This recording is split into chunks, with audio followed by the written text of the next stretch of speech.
আমাদের ছাত্রছাত্রী ভাই বোনদের বুকে যেন আরেকটা গুলি না যায়। একটি প্রাণ যেটা আমরা হারিয়েছি, একটি প্রাণও কি আমরা ফেরত পাবো? প্রাণের মূল্য কিন্তু কোটি কোটি কোটি কোটি কোটি টাকার থেকেও অনেক বেশি। একজন নাগরিক যদি রিকোয়েস্ট করে তাহলে সেফ কাস্টডিতে নেওয়া যেতে পারে। এটা কি আসলে সেফ কাস্টডি না এটা অ্যারেস্ট? একজন সাধারণ নাগরিক হিসাবে আমি ডিবি অফিসে এসেছি। কেন এসেছি? আমি ডিবি প্রধানের কাছে 3টা প্রশ্ন নিয়ে এসেছিলাম। আমার প্রথম প্রশ্ন ছিল যে এই 6 জন সমন্বয়কারীকে গ্রেফতার করা হয়েছে নাকি সেফ কাস্টডিতে নেওয়া হয়েছে। দ্বিতীয় প্রশ্ন, যদি অ্যারেস্ট হয়ে থাকে তাহলে আমার কোনো প্রশ্ন নাই, আমার কোনো দাবি নাই, কিন্তু যদি সেফ কাস্টডি হয়ে থাকে তাহলে আমি তাদের সাথে দেখা করতে চাই।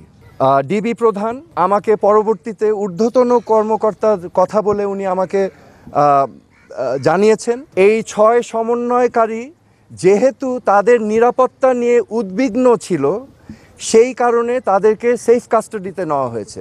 এই কথা শুনে আমি প্রশ্ন করেছিলাম যে আপনারা কিভাবে বুঝলেন যে তারা উদ্বিগ্ন তাদের নিরাপত্তা নিয়ে? তারা কি আপনাদেরকে জানিয়েছিল, রিকোয়েস্ট করেছিল? আমাকে তখন তিনি জানিয়েছেন না, ওনারা বুঝতে পেরেছেন মনিটরিং করে। সো যেহেতু তারা সেফ কাস্টডিতে, আমি তখন রিকোয়েস্ট করলাম আমি তাদের সাথে দেখা করতে চাই। তো প্রতি উত্তরে আমাকে জানানো হয়েছে যে দেখা করতে চাইলে ঊর্ধ্বতন কর্তৃপক্ষের পারমিশন নিয়ে আমার দেখা করতে হবে তাদের সাথে। আমার তৃতীয় প্রশ্ন ছিল তাদেরকে কখন সেফ কাস্টডি থেকে মুক্তি দেওয়া হবে। এই প্রশ্নের জবাবে তিনি বলেছেন যে ঊর্ধ্বতন কর্তৃপক্ষ যখন ওনাকে নির্দেশনা দিবেন তখনই ওনাদেরকে ছেড়ে দেওয়া হবে।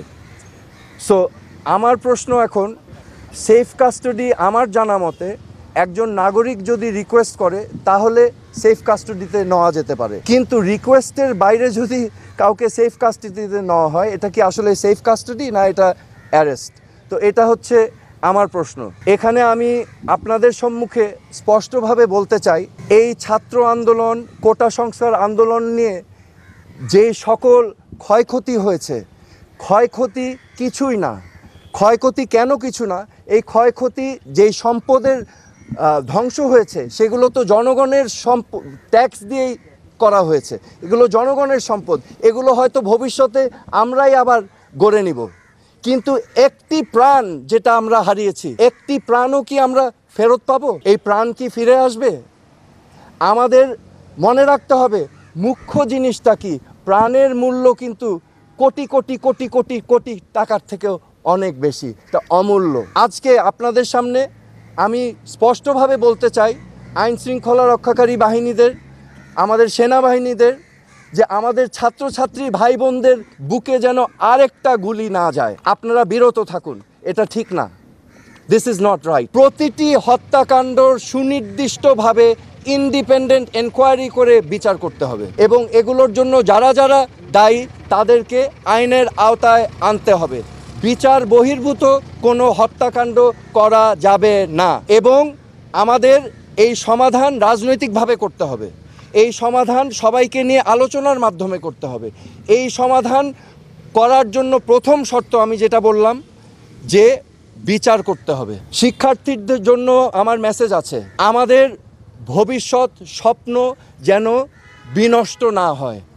আমাদের বাংলাদেশ আমরা লক্ষ লক্ষ শহীদের রক্তের বিনিময়ে আমরা অর্জন করেছি। এই দেশটা তোমাদের, এই দেশটাকে তোমাদেরই করতে হবে। It is your responsibility. Do not lose hope.